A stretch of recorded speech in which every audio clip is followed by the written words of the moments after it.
Hello दोस्तों। Result tour में आपका स्वागत है। आज हम देखेंगे राष्ट्रपति का चुनाव कैसे होता है। राष्ट्रपति का कार्यकाल 24 जुलाई को समाप्त होने वाला है। राष्ट्रपति का चुनाव जो है 18 जुलाई को चुनाव होगा और इसका रिजल्ट 21 जुलाई को आएगा। तो देखते हैं राष्ट्रपति का चुनाव कैसे होता है।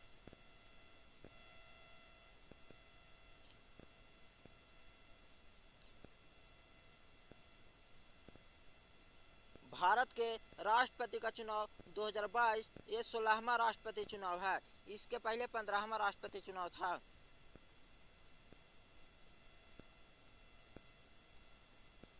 भारत के राष्ट्रपति श्री रामनाथ कोविंद का कार्यकाल 24 जुलाई 2022 को समाप्त हो रहा है।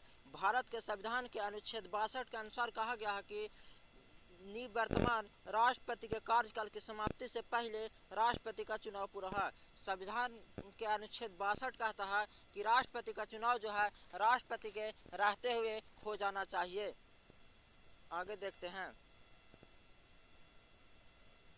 भारतीय संविधान की अनुच्छेद 324 में राष्ट्रपति और उपराष्ट्रपति चुनाव अधिनियम 1952 तथा राष्ट्रपति और उपराष्ट्रपति चुनाव नियम 1974 के अनुसार भारत के राष्ट्रपति का चुनाव का संचालन जो है अध्यक्ष, निर्देशक और नियंत्रण भारत निर्वाचन आयोग करेगा।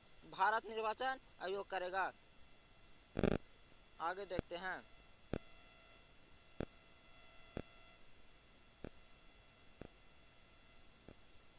इसका देखते हैं। भारत के राष्ट्रपति के चुनाव के संबंध में संवैधानिक और कानूनी प्रावधान देखते हैं। तो भारत के राष्ट्रपति के लिए अनुच्छेद 54 में कहा गया है कि राष्ट्रपति के चुनाव में मतदान कौन करेगा। राष्ट्रपति के चुनाव में मतदान कौन करेगा, ये अनुच्छेद 54 में कहा गया है। अनुच्छेद 55 में कहा गया है कि राष्ट्रपति के चुनाव की क्या विधि होगी। अनुच्छेद 56 में कहा गया है कि राष्ट्रपति के पद का कार्यकाल कितना होता है। राष्ट्रपति के पद का कार्यकाल कितना होता है। अनुच्छेद 57 में कहा गया है कि राष्ट्रपति पूर्ण निर्वाचन के लिए पात्रता है या नहीं, इसके बारे में बोला गया है। आगे देखते हैं।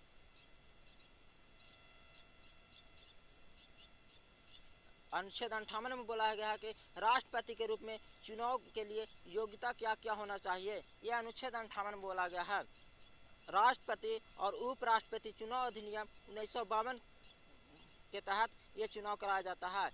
राष्ट्रपति के चुनाव आयोग द्वारा आयोजित अगर किसी को चुनाव लड़ना है तो उसे 50 प्रस्ताव को और 50 समर्थन को आवश्यकता होती है, तो वो चुनाव लड़ सकता है। ये दिखा दे सकता है कि 50 प्रस्तावक है उसका और 50 समर्थन है, तो ये चुनाव लड़ सकता है। आगे देखते हैं।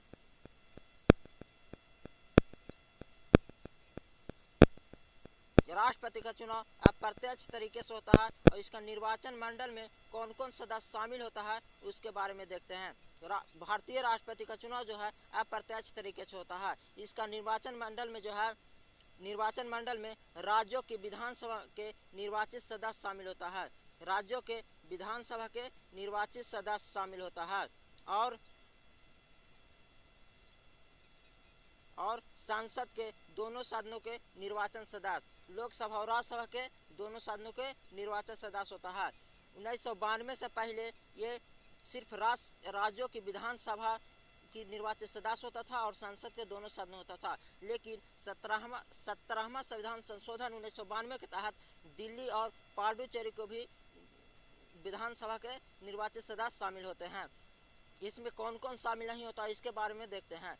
इसमें राज्यसभा, लोकसभा और विधानसभा के मनोनीत सदस्य और राज्य विधानसभा के सदस्य निर्वाचन मंडल का हिस्सा नहीं होता है। इसमें राज्य और सभा, लोकसभा और विधानसभा के मनोनीत सदस्य जो होता है वो नहीं भाग लेता है और राज्य विधान परिषद के सदस्य निर्वाचन मंडल का हिस्सा नहीं होता है।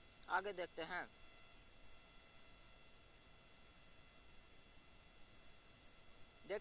अप्रत्यक्ष चुनाव और निर्वाचन मंडल। इसमें जो है कुल वोट कीमत जो है वो 4809 वोट पड़ता है। कुल वोट 4809 मतलब कुल व्यक्ति 4809 व्यक्ति वोट देता है, जिसमें संसद के 776 सदस्य होते हैं, जिसमें लोकसभा से 543 और राज्यसभा में 233 होता है और विधानसभा में 4033 सदस्य शामिल होते हैं। 2019 से पहले जो है ये 4120 सदस्य शामिल होते थे, लेकिन जब से जम्मू कश्मीर राज्य का दर्जा समाप्त कर दिया गया है, जब से 4033 सदस्य भाग लेते हैं, क्योंकि जम्मू कश्मीर राज्य का 87 विधानसभा सदस्य 87 था। आगे देखते हैं।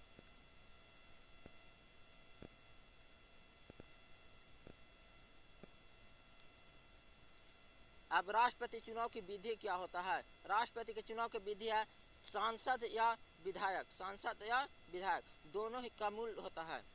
सांसद और विधायक के दोनों वोट देते हैं इसमें, और दोनों का मूल अलग अलग होता है।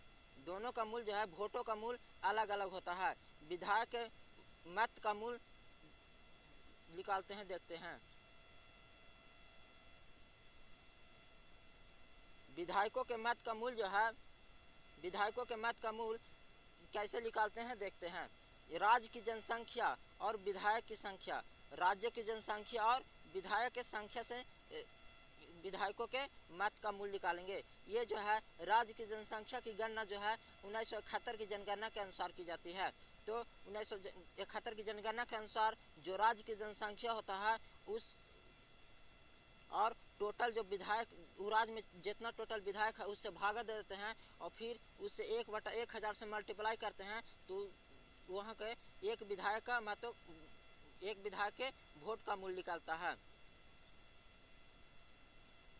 आगे देखते हैं। चुनाव की विधि देखते हैं। प्रत्येक राज्य के एमएलए के मत का मूल्य अलग अलग होता है। जैसे में उत्तर प्रदेश में 208 एक उत्तर प्रदेश में जो है एक एमएलए का मूल्य 208 होता है, तथा सिक्किम का एक एमएलए का मूल्य 7 होता है। उत्तर प्रदेश राष्ट्रपति के चुनाव में कितना वोटों का योगदान देता है उसे देखते हैं। तो उत्तर प्रदेश में 403 विधायक है और 403 विधायक निर्वाचन मंडल में भाग लेते हैं, तो 403 विधायक हो गया, और उत्तर प्रदेश के एक विधायक का वोटों का मूल्य 208 होता है, तो मल्टीप्लाई करेंगे तो 83,824 वोट की योगदान देता है कौन, उत्तर प्रदेश। वही देखते हैं सिक्किम राज्य जो सबसे छोटा राज्य है, वो 32 विधायकों का योगदान वहाँ होता है, तो 32 विधायक हो गया, और वहाँ का एक विधायक का मूल्य 7 होता है, तो 32 × 7 224 वोट का वहाँ सिक्किम से राष्ट्रपति के चुनाव में वोट देता है, वोट का मूल्य होता है। अब सभी राज्यों को देखें तो सभी राज्यों के विधानसभा के कुल वोट 4.43 लाख करीब होता है।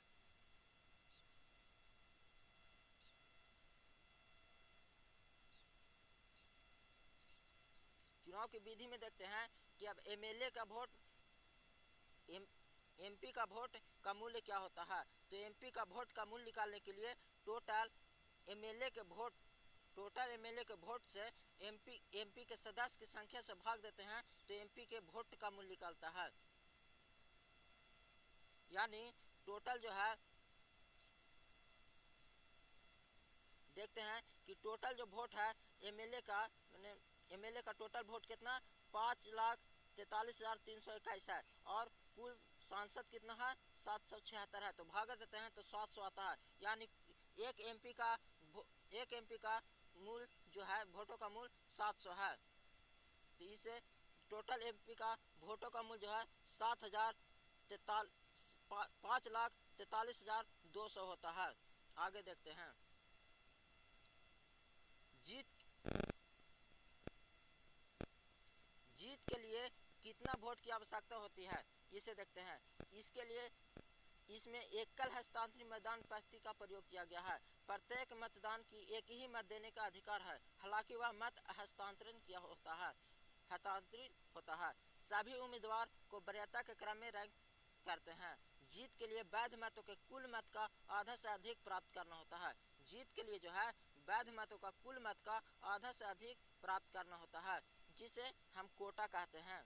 जिसे क्या हम कहते हैं, कोटा कहते हैं। कोटा माने एमपी का वोट प्लस एमएलए का वोट जोड़कर 2 से डिवाइड करेंगे, उसमें 1 जोड़ देंगे, तो जितना वोट प्राप्त होगा उतना ही वोट जीत के लिए प्राप्त करना होता है। तो देखते हैं कितना वोट प्राप्त करना होता है जीत के लिए।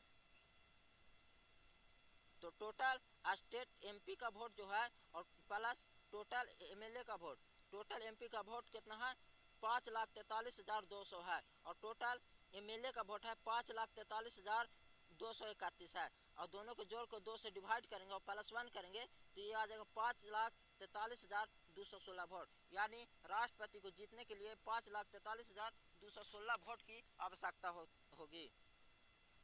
आगे देखते हैं। राष्ट्रपति के जो गिनती होती है वो मतों की गिनती राउंड में होती है। एक राउंड में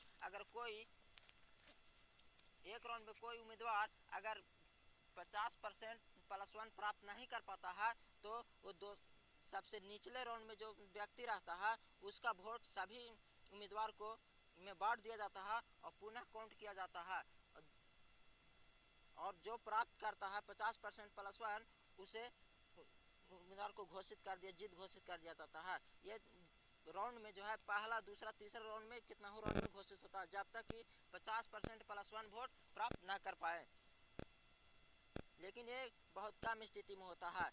5वें राष्ट्रपति बीबी गिरी जो है एकमात्र उम्मीदवार जिन्हें दूसरा राउंड में चुना गया था। आगे देखते हैं। इसमें जो है दल बदल विरोध कानून राष्ट्रपति चुनाव में लागू नहीं होता है। 6ठे राष्ट्रपति नीलम संजीव रेड्डी है, एकमात्र ऐसा है जो निर्विरोध जीता है, जिसका 1977 से 82 कार्यकाल था।